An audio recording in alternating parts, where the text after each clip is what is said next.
가장 기본적인 부분은 그런 겁니다. 직전의 사이클, 급등, 상승의 사이클 길었다면 여러분들이 그것을 살 수 있는 능력들이 늘어야 됩니다.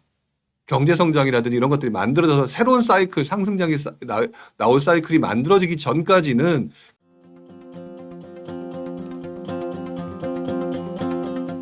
자, 불용님은 지금 상승장 초입이 아니고 상승장 후반부 막바지로 보시나요? 2월, 3월 거래량이 점차 늘고 전세가가 조금 올라가는 모습으로 보이는데 전세 특례와 금리 동결이 매매가 상승과 전세가 상승으로 영향을 미치지 않을까요? 불용님의 의견이 궁금합니다라고 얘기를 해주셨습니다. 일단 이 얘기를 드리기 전에 제가 옛날 얘기를 한번 해드리죠. 제가 처음으로 여러분들한테 알려지게 됐던 첫 번째 책 부동산 투자 이렇게 쉬웠어가 나왔던 시점을 얘기를 하면 2017년 6월이었습니다. 2017년 6월 당시 지금 와서 아마 여러분들이 그 책을 보신 분들 참 많으실 텐데 그 책에 있는 내용이 그 당시 앞으로 닥칠 상승장을 기준으로 해서 쓴 책이다라고 하는 것들을 아마 지금은 거의 모든 분들이 다 잘 알고 계실 겁니다. 자, 그런데요. 그 당시에 여러분들이 저한테 보내주셨던 의견이 뭔 줄 아시나요? 불용님, 감사합니다. 좋은 책 만들어서 감사합니다. 앞으로 다가올 하락장에 대비하겠습니다.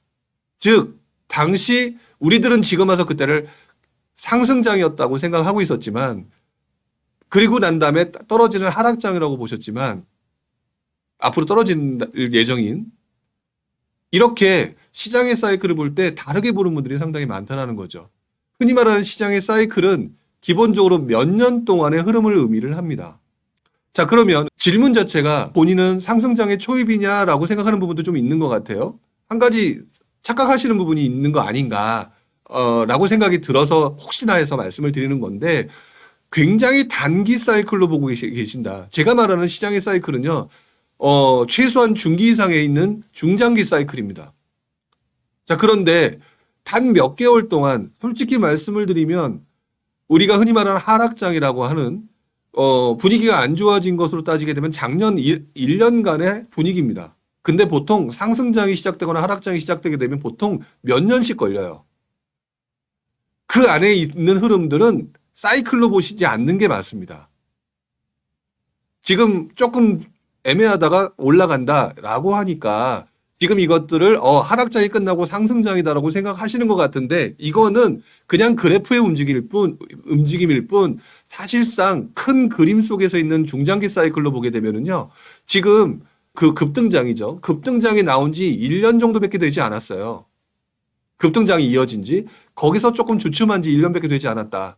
그걸 가지고 지금 하락장이 지난 상승장 초입이다라고 보는 거는 굉장히 위험한 발상이다라고 저는 생각을 합니다. 그래서 은혜수님이 질문하셨던 건 지금 상승장 초입이 아니고 상승장 후반기로 보시나요? 저는 상승장 후반부에 굉장히 혼존돼 있는 쇠퇴장의 모습일 가능성이 높다라고 보고 있는 중이고요. 2, 3월 달에 거래량이 점차 늘고 전세가가 좀 올라가는 모습으로 보이는데 자꾸 중장기 사이클에 단기적인 스팟 시점의 모습을 가지고 얘기를 하는데 이것들을 다 모아놓고 한 10년, 20년간 보게 되면 그거는 아무것도 아니라는 걸 느끼시게 되겠지만 아마 처음 하시니까 그런 부분들을 생각하시는 것 같다. 그런데 어찌됐든지 간에 지금 현재 각종 내용들은 가장 기본적인 부분은 그런 겁니다. 직전의 사이클, 급등, 상승의 사이클 길었다면 여러분들이 그것을 살 수 있는 능력들이 늘어야 됩니다. 경제성장이라든지 이런 것들이 만들어져서 새로운 사이클, 상승장이 나올 사이클이 만들어지기 전까지는 그 사이클이 계속 이어진다라고 봐야 되기 때문에 저는 지금은 상승장으로 초입으로 보시는 분이 혹시 있다면 도시락을 싸가지고 다니면서 말리고 싶다. 이렇게 말씀을 좀 드리고 싶어요. 자, 또 그 과정에서 궁금한 내용이 있으시면 질문을 좀 주시고요. 자, 불머리님이 아까 제가 너무 보수적으로 보는 것이 아니라는 생각을 하셨다라고 했는데, 네, 보수적으로 본다라고 생각하실 수도 있습니다. 저도 그 부분에 대해서 동의를 하고요. 이렇게 보셨으면 좋겠어요. 어쨌든 본이든 본이하든 인플루언서로 여러분들하고 같이 이야기를 하고 있는 중이라고 한다면 여러분들 중에 일부는 투자자의 입장에서 얘기를 듣기를 원하실 거고요. 하지만 저는 포지션을 이렇게 잡고 있습니다. 투자자들의 입장도 중요하지만 낭패를 볼 수 있는 아무것도 모르는 사람 입장에서 허겁지겁 들어왔다가 낭패를 보는 그런 것들을 막고자 하는 포지션이 좀 더 강합니다. 불용이라고 하는 사람의 포지션은 자, 그러다 보니까 보수적으로 본다라고 얘기를 하시더라도 저는 그분들 위주로 얘기를 먼저 드릴 수밖에 없죠. 자, 그러니까 지금 말씀드렸던 것처럼 미분양 증가세가 주춤 바닥을 찍었다라고 생각하신다고 하더라도 그래서 투자해서 돈을 번다라고 얘기할 만한 상황은 조금 더 중고수 이상의 영역이라고 보고 있고요. 그렇기 때문에 초보자 입장에서는 저는 도시락 싸가지고 다니면서 말린다라는 표현을 아까 썼었죠. 그런 것처럼 조금 더 위험할 수 있는 소지가 있으니 멋모르고 들어오지 말고 조금 더 스테이하라라는 차원에서 말씀을 드렸다. 이렇게 얘기를 좀 부탁을 드립니다.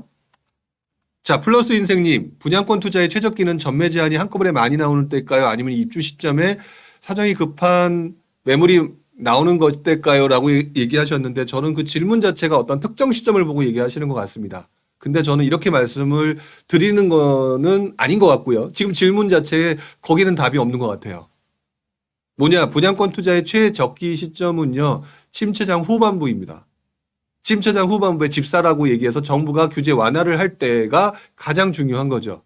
전매 제한이 아무리 많이 나오고 입주심이 나와도 정부 규제가 존재할 때는 분양권 아무리 많이 사도 입주할 때 난리가 나는 경우가 많았습니다. 그렇기 때문에 질문에 지금 그 원하시는 답을 두 개를 던져주셨는데 두 개 다 틀리다. 가장 좋은 시점은 침체장 후반부에 집사라고 얘기하는 정부 규제 완화책이 나왔을 때다. 이 두 개는 둘 다 답이 아니고요. 까딱 잘못하다가 규제가 여전히 유지가 되는 시점에 이런 거 들어갔다가는 입주할 때 물량 터지면서 굉장히 사정 급한 매물들 나오고 그러면서 가격 떨어지겠죠. 별로 좋지 않을 거다. 투자자라면은 질문에 답이 틀렸고요. 실수요자라면 입주 시점에 사정이 급한 매물을 하시는 게 가장 좋겠죠. 자, 지니님인가요? 일단 아파트는 제가 얘기하지 않겠습니다. 왜냐하면 이 질문은 아파트를 가지고 얘기를 하게 되면 또 오해를 할 수 있는 소지가 있으니까. A라고 표현을 하고 B라고 표현을 하겠습니다.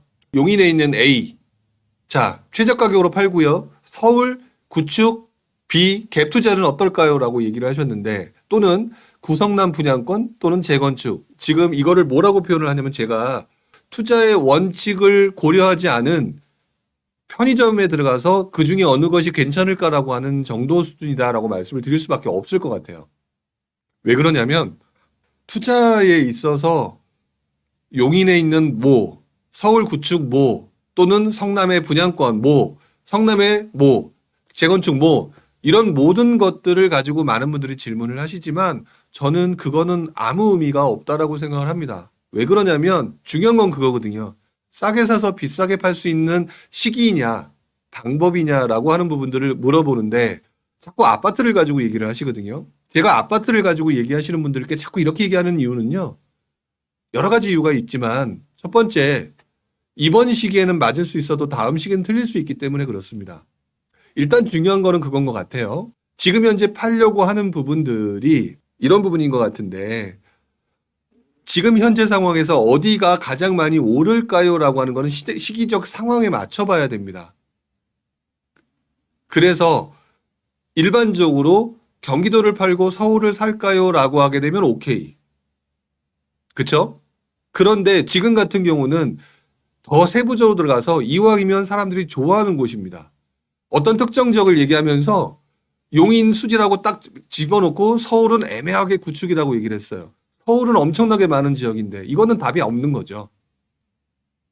답이 없는 거예요. 왜 그러냐면 그 지역의 용인 수지에 떨어진 가격보다 서울의 구축 어떤 특정 아파트가 떨어졌다.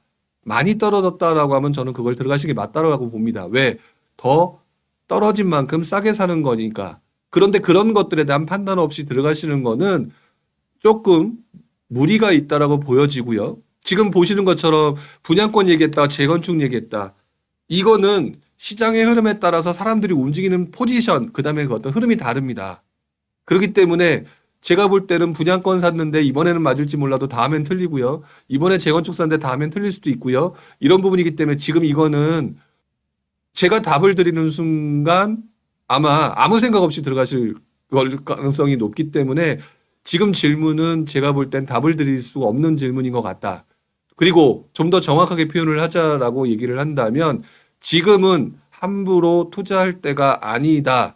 지금 보면은 구축 갭 투자, 분양권, 재건축 이렇게 얘기하고 계시거든요.